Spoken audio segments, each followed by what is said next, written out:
নমস্কাৰ সকলোকে ডিজিটেল লাইভলৈ পুনৰবাৰ স্বাগতম জনাইছোঁ আৰু যিটো কাণ্ড সংঘটিত হৈ গৈছে ইতিমধ্যে সকলোতে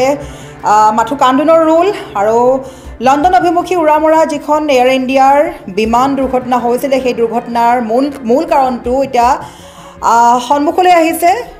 কেনেকৈ সম্পূৰ্ণ ঘটনা সংঘটিত হ'ল কিদৰে দুৰ্ঘটনাপতিত হৈছে বিমানখন চাঞ্চল্যকৰ কাৰণ পোহৰলৈ আহিছে আমি বাৰে বাৰে কৈছোঁ লণ্ডন অভিমুখী এখন যে এয়াৰ ইণ্ডিয়াৰ বিমান আছিলে সেই বিমানখনৰ সম্পূৰ্ণ তথ্য পোহৰলৈ আহিছে কেনেকৈ সংঘটিত হ'ব পাৰিলে ইতিমধ্যে বিভিন্নজনে সামাজিক মাধ্যমত বিভিন্ন ভিডিঅ' দেখা পাই আছে বহুলোকে কৈ আছে যে বিমানখনৰ কিছুমান কাৰিকৰী বিজুতি ঘটিছিল কিন্তু তাৰ মাজতে কোনো লোকে কৈ আছে যে বিমানখন সময়মতে আচলতে যি অৱতৰণ বা যিসমূহ নিয়ম থাকে সেই নিয়মৰ আচলতে বাহিৰ হৈ পৰিছিল আৰু বহুলোকে কৈ আছে যে দুখটো কাৰ গাত বিমানখনত থকা যিবোৰ দায়িত্বত থকা লোকসকলৰ দুখ আছিলে নে প্ৰকৃততে বিমানখন মেৰামতি কৰাৰ সময় আছিলে তাৰ পাছত এতিয়া চাঞ্চল্যকৰ তথ্য পোহৰলৈ আহিছে হয়তো আপুনিও গম নাপায় যে এই ঘটনা কেনেকৈ সংঘটিত হ'ল কিন্তু বৰ্তমান এক খবৰ আহি পৰিছে এই বিমানখন দুৰ্ঘটনাপতিত হ'ল কেনেকৈ আমি জনাই আছোঁ প্ৰতিটো দৰ্শকক যিটো বিমান দুৰ্ঘটনা সংঘটিত হৈছিলে সৰ্বমুঠ 250ৰ অধিক লোক মৃত্যু হৈছে আৰু কেনেকৈ দুৰ্ঘটনাপতিত হৈছে বিমানখন আমি জনাই আছোঁ যে দুৰ্ঘটনাৰ চাঞ্চল্যকৰ কাৰণ পোহৰলৈ আহিছে লণ্ডন অভিমুখী উৰামৰা AL171 বিমানখন গুজৰাটৰ আহমেদাবাদৰ পৰা উৰণৰ কিছু সময়ৰ পিছতেই দুৰ্ঘটনাগ্ৰস্ত হৈছিল আৰু মুহূৰ্ততে ঘটনাস্থলীত কলা ধোঁৱাই আৱৰি ধৰিছিল আৰু এইখিনি ক'ব লাগিব যে DGCয়ে বিমানখনৰ দুয়োজন পাইলট অভিজ্ঞ বুলিও উল্লেখ কৰিছে DGCয়ে বিমানখনৰ পাইলট কেপ্টেইন সুমিত চাভাৰৱাল জানিবলৈ দিছে তেওঁ এজন LTC আৰু তেওঁৰ 8200 ঘণ্টাৰ উৰণৰ অভিজ্ঞতা আছে বুলি কৈছে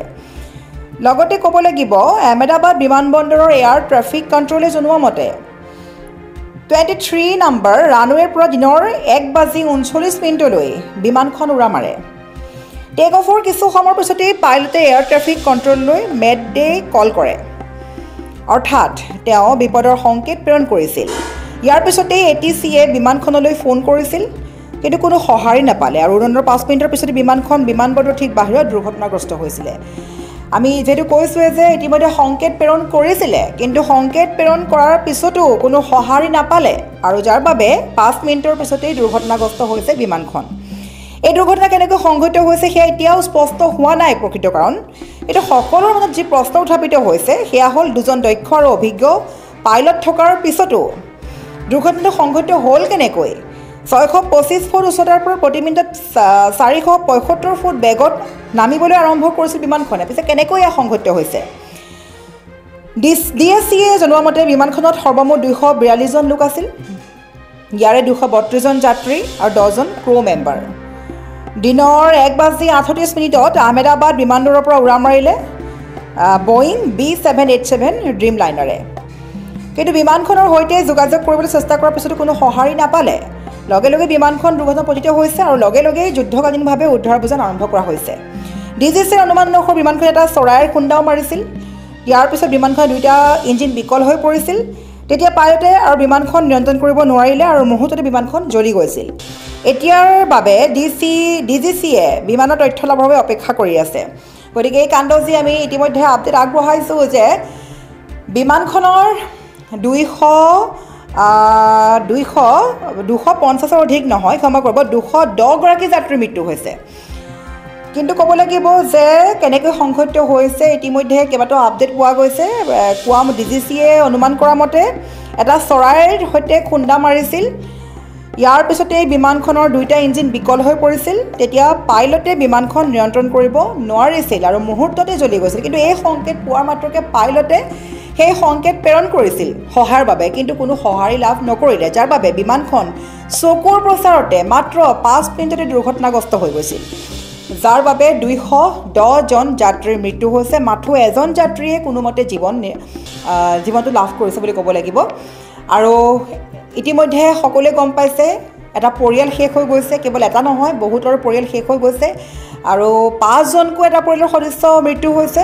মুঠৰ ওপৰত এই কাণ্ডই সমগ্ৰ দেশ জোকাৰি গৈছে সমগ্ৰ বিশ্ব জোকাৰি গৈছে যি আহমেদাবাদৰ পৰা লণ্ডনলৈ উৰা মৰা যে এয়াৰ ইণ্ডিয়াৰ বিমানখনৰ দুৰ্ঘটনা সংঘটিত হৈছে অতিকৈ হৃদয় বিতৰক খবৰ বুলি ক'ব লাগিব